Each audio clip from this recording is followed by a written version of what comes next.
Aristóteles, el hedonismo es cuando logras llevar una vida buena o una vida plena. De ahí viene hedonismo.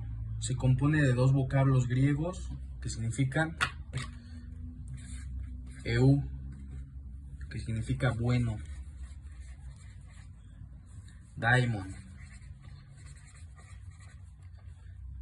que significa espíritu.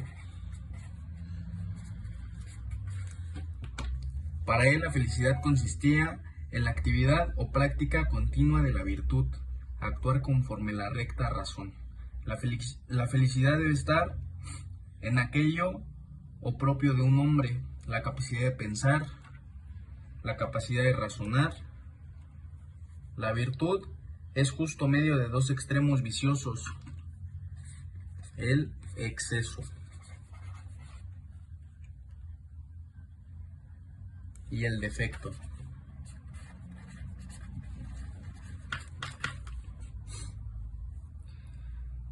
Va más allá del placer, ya que el placer es algo momentáneo, como los deseos del hombre.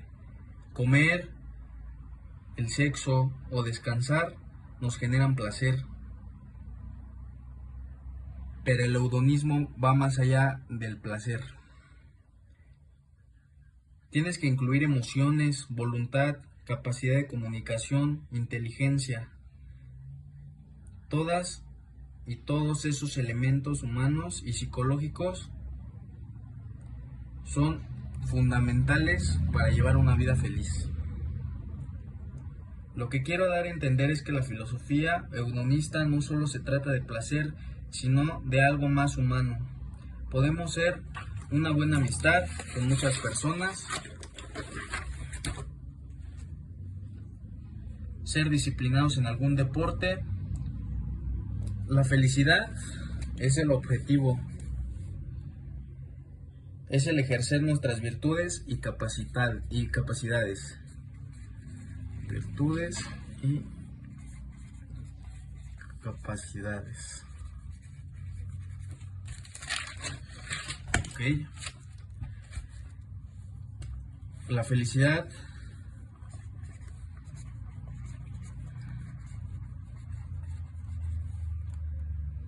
no es un medio,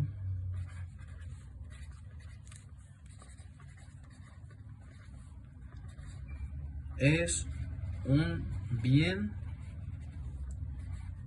en sí mismo. El bien final.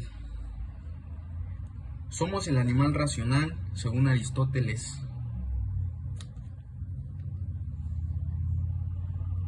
Acerca al humano a lo divino. La racionalidad acerca al humano a lo divino. Conduce a la plena realización de la naturaleza humana. Existían dos tipos de virtudes.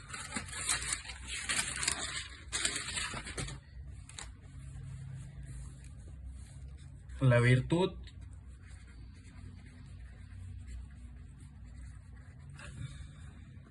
dianoéticas son aquellas que se basan en la razón, sabiduría e inteligencia.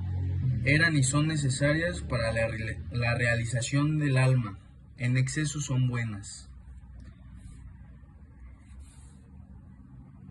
La ética, que se basa en el equilibrio.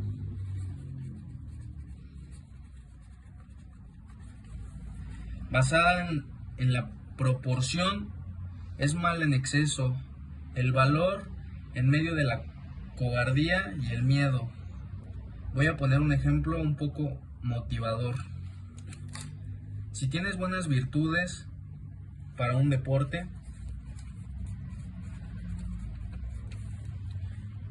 ya sea fútbol, boxeo, y no lo haces por miedo al que dirán,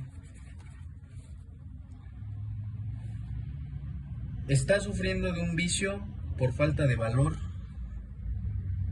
Sin embargo, la otra parte, Si por otro lado tienes mucho valor y nada de miedo, sufres de otro exceso. Por tanto valor, te nubla la vista. Te vuelves arrogante y egocéntrico. Tenemos que quedarnos siempre en punto medio,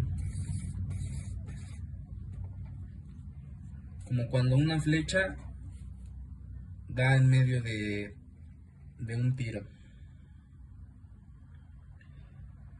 Así que las virtudes éticas, a diferencia de las dianoéticas, no se obtienen por el aprendizaje o la razón, sino por la costumbre o la constancia. Buenas tardes, yo voy a explicar el utilitarismo. Mi nombre es Ángeles Pérez y Osgar Tadeo, del grupo 253. El utilitarismo es una teoría ética que sostiene que la moralidad de una acción depende de sus consecuencias y que la mejor acción es aquella que produce la mayor cantidad de bienestar o felicidad para el mayor número de personas. Se basa en el principio de utilidad que mide el impacto de una acción en términos de placer o dolor. Los principales exponentes del utilitarismo son Jeremy Bentham y John Stuart Mill. A continuación se va a poner una imagen de Jeremy Bentham. Jeremy Bentham nació el 15 de febrero de 1748 en Londres, Inglaterra. Falleció el 6 de junio de 1862 en Londres, Inglaterra. Fue un filósofo, jurista y reformador social. Las principales obras de Jeremy Bentham fueron An Introduction to the Principles of Moral and Legislation en 1789. La segunda fue The Ratione of Reward en 1825. Las 5 ideas principales de Jeremy Bentham fue el principio de utilidad, cálculo hedonio, críticas al derecho consuetudinario y defensa del reformismo legal, teoría del castigo y las recompensas, el panóptico y la vigilancia social. Una explicación a la vida cotidiana o utilizarlo en la vida cotidiana sería como tomar decisiones basadas en el bienestar general, usar el cálculo hedónico en decisiones personales, leyes y políticas públicas basadas en el bienestar colectivo, uso del castigo y la recompensa en educación y crianza.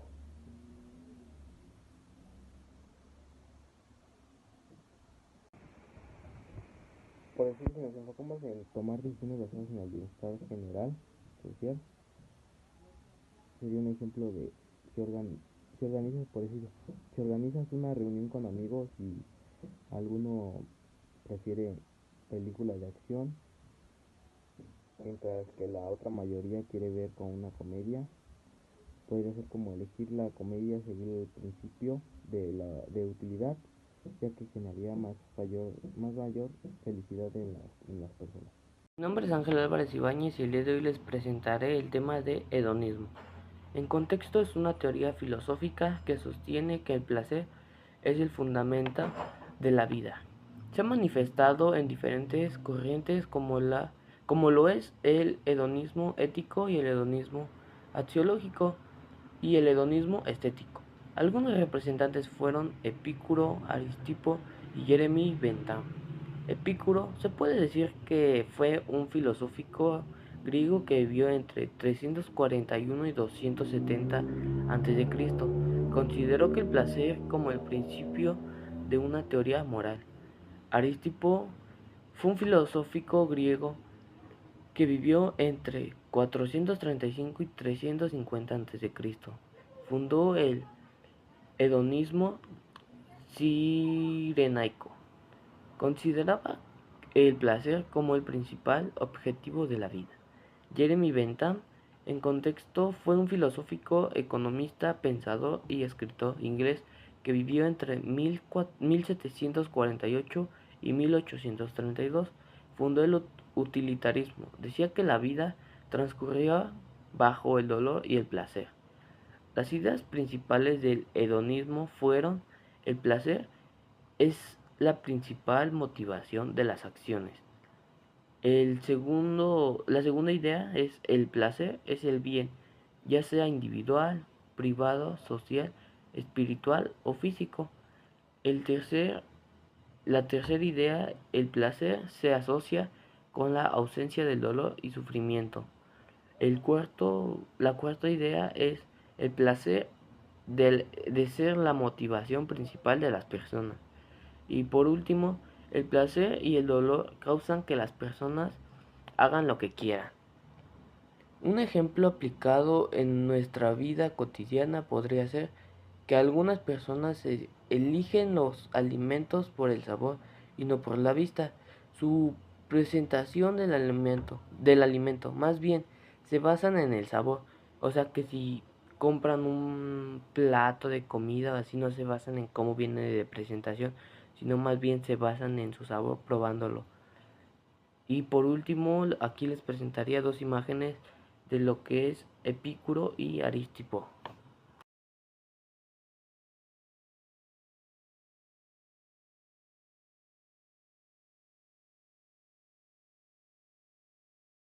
¿Qué tranza, carnales? El día de hoy les voy a explicar qué es el existencialismo. Acompáñenme. El existencialismo es la rama de la filosofía que estudia pues el ser humano, sus comportamientos y el porqué de todo. Pero eso se escucha algo googleado, entonces pues se los explicaré yo con mis propias palabras. El existencialismo, resumido en palabras un poco más sencillas y no tan complejas, es la rama de la filosofía que estudia a la humanidad, el porqué, sus emociones, cuál es su sentido de vida, su propósito de vida en este mundo sobre todo, el porqué de sus acciones, entre más. El origen del existencialismo proviene del siglo XIX, ya que los filósofos de ese entonces empezaban a cuestionarse como de dónde venimos, del por qué las actitudes o emociones del humano, qué somos o cuál es nuestro propósito en este mundo. El existencialismo no solo nace del siglo XIX por los cuestionamientos filosóficos, también nace sobre los cuestionamientos de la sociedad, ya que en ese entonces se creía mucho en la religión y ellos no eran fieles creyentes a que veníamos de una religión, ya que no les daba como una supuesta respuesta segura del dónde provenimos o del por qué nosotros o por qué las cosas o acciones.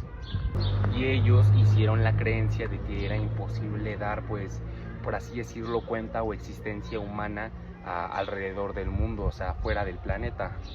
Entre la búsqueda del tema del existencialismo resaltan mucho dos personas.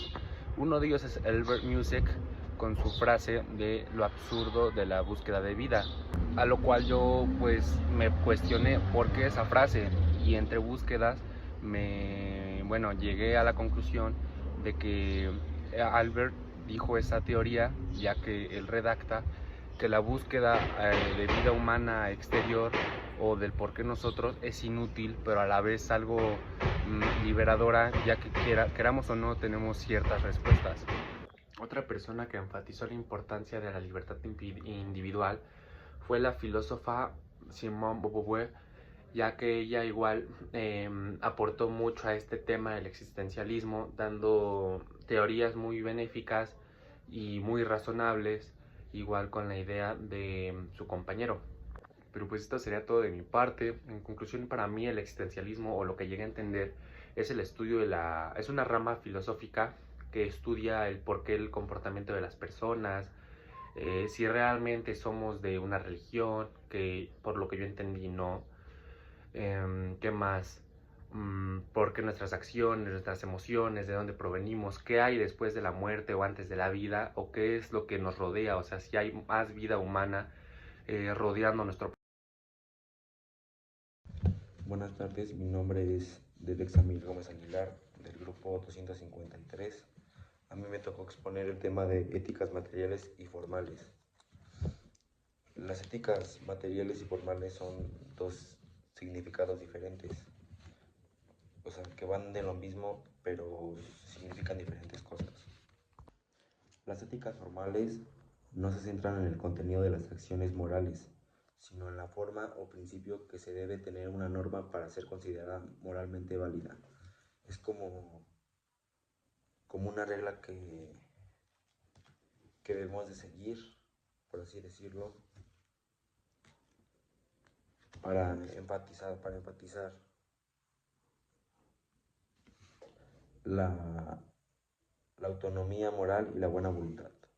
Las éticas materiales son aquellas que proponen bienes concretos como el objetivo de la acción moral, como la felicidad, el placer o la virtud, que perciben normas para alcanzarlas. Las éticas materiales, a diferencia de las éticas formales, no se centran en la forma o el deber, sino en el contenido o en el fin de la acción de tu voluntad. Es como tu propia voluntad, sin seguir como un tipo de regla.